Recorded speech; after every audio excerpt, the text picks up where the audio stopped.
डंडा हर बजाना। तरफ से अमान रहा। तमाम राज्य में दुराचारियों मनुष्यों का नामो निशान नहीं, और यहाँ पर उनकी दाल गलना आसान नहीं। यूं तो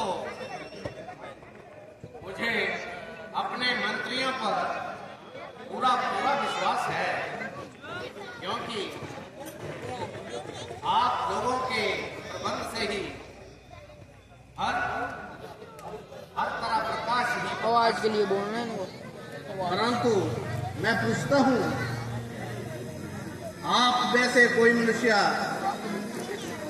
चापलूसी से तो नहीं काम ले रहा है?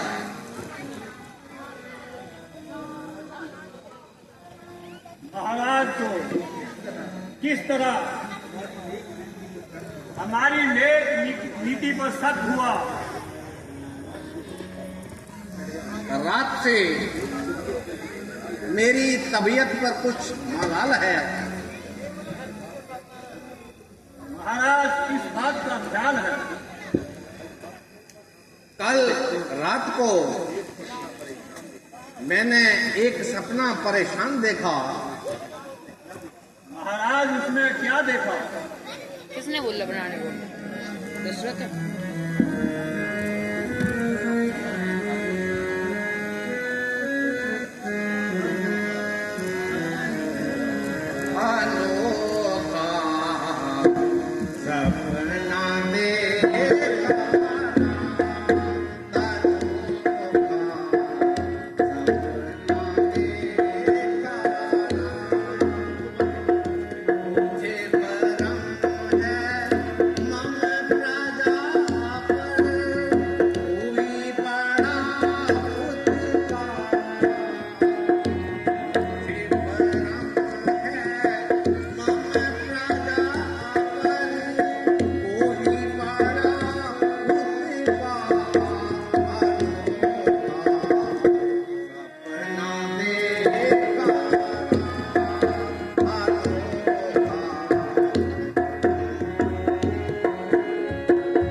से मैंने ये सपन देखा है, तबीयत बुरी तरह मलाल है।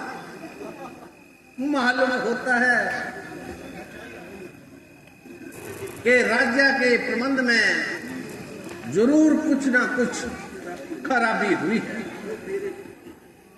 जो मेरे चित्त को इस तरह बेताबी हुई। इसलिए मेरे कहने पर विश्वास करो और जो खराबी है उसकी शीघ्र तलाश करो। महाराज, आप व्यर्थ में अपने दिल को परेशान मत कीजिए। सपने में मनुष्य एक पल में अमीर हो जाता है और अगले ही पल में बिल्कुल फकीर हो जाता है। यदि सारे संसार को सपने की बातों पर इस प्रकार एतबार हो तो एक पल भी काटना सख्त दुश्वार हो।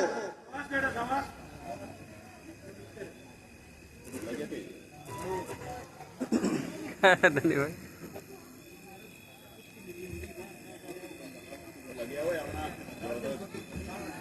राजनपति सरताज मुनि विश्वामित्र जी ड्योढ़ी पर विराजमान है। अगर महाराज आपकी आज्ञा हो तो उन्हें आपके पास ले आऊं।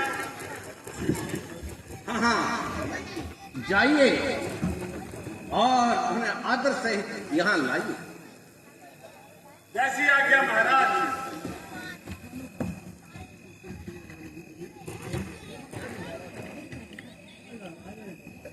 सीटी मार देनी चाहिए।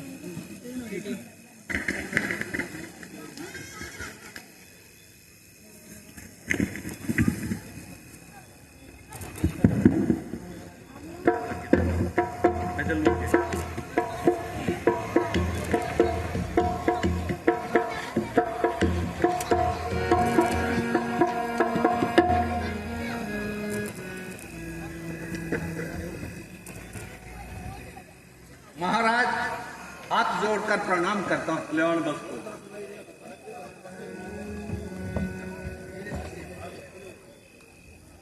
मेरे धन्यभाग हैं जो आपने अपने इन पवित्र चरणों से इस स्थान को शोभा दी।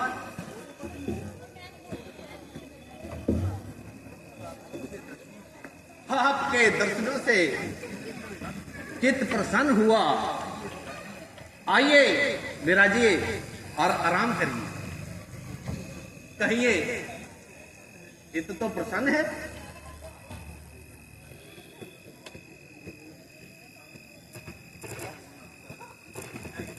ईश्वर खैर करे।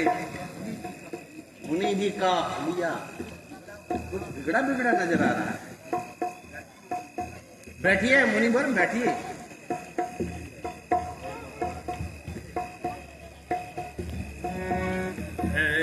महाराज दशरथ दुहाई तेरी, फकीरों का यहाँ अब गुजारा नहीं है। महाराज दशरथ दुहाई तेरी, फकीरों का यहाँ अब गुजारा नहीं है। मिलता हमें रात दिन की कदर में, हमारे पिता का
प्रजा पड़ी लुटा करे और आपको कानो कान खबर न हो।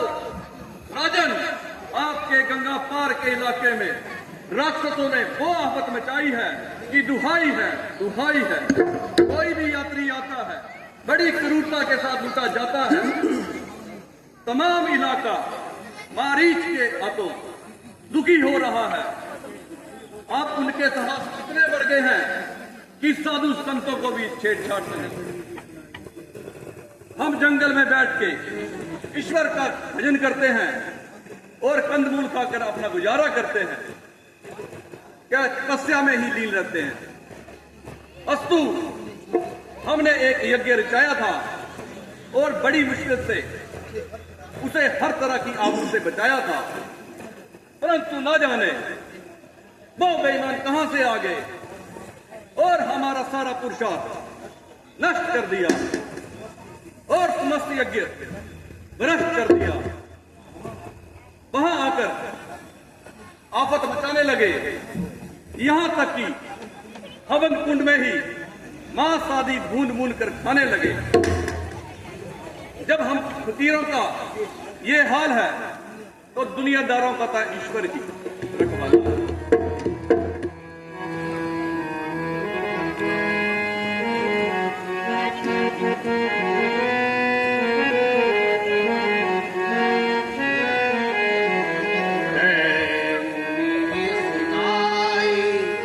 ये क्या दास्तां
मेरे राज्य में ये अंधेर चोरी नहीं बल्कि सीना चोरी।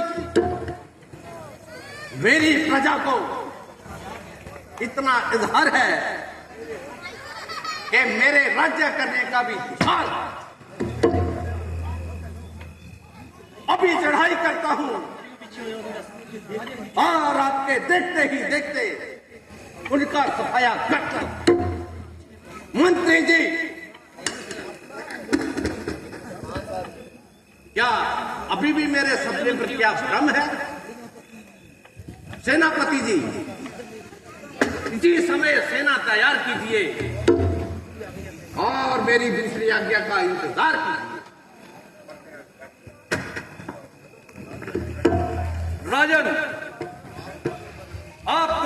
करने की कोई जरूरत नहीं है। वहां इतनी भी खतरनाक कोई सूरत नहीं है। आप केवल राम लक्ष्मण को मेरे साथ कीजिए। मैं इस अवस्था में आपको कष्ट नहीं देना चाहता। आप उनको मेरे साथ भेज दीजिए। आपका कहना मुझे हर तरह मंजूर है, मगर आपकी ये हट बिल्कुल फजूल है।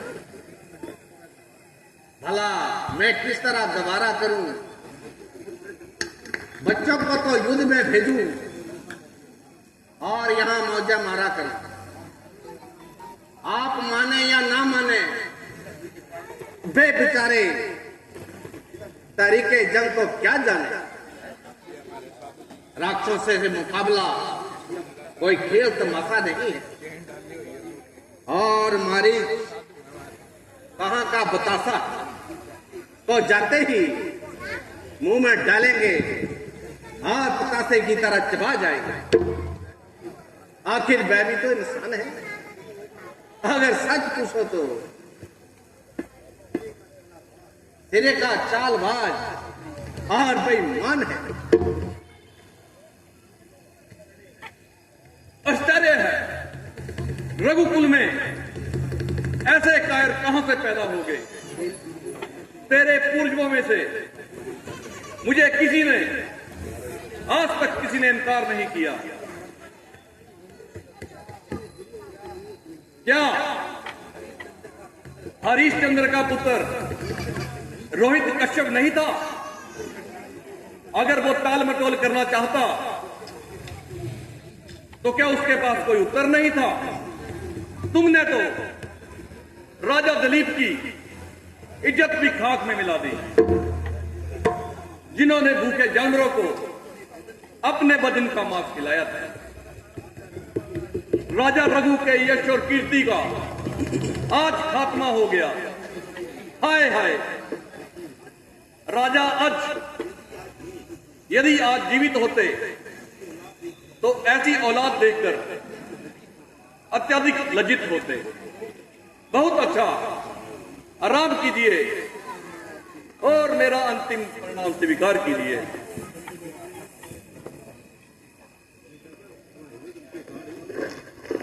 महाराज रुकिए, रुकिए, इंतजार कीजिए।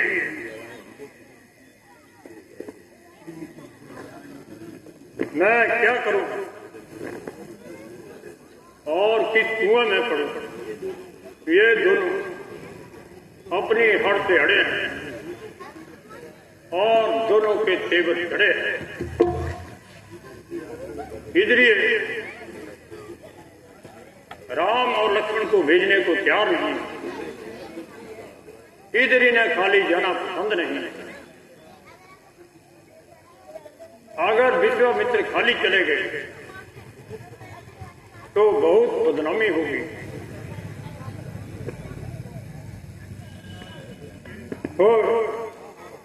हाँ हाँ, राजा को समझाता हूं और उसे सीधे मार्ग पर लेके आता हूं।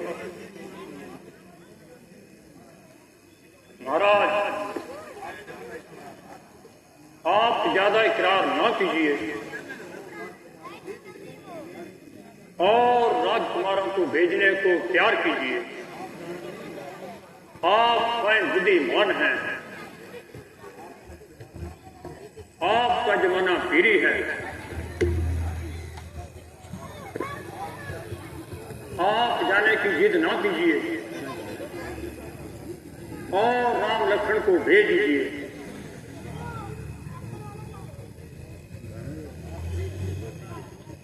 आखिर एक दिन मरना है, फिर लड़ाई से क्या डरना है। अगर महर्षि विश्वामित्र यहां से खाली चले गए बहुत ही बदनामी होगी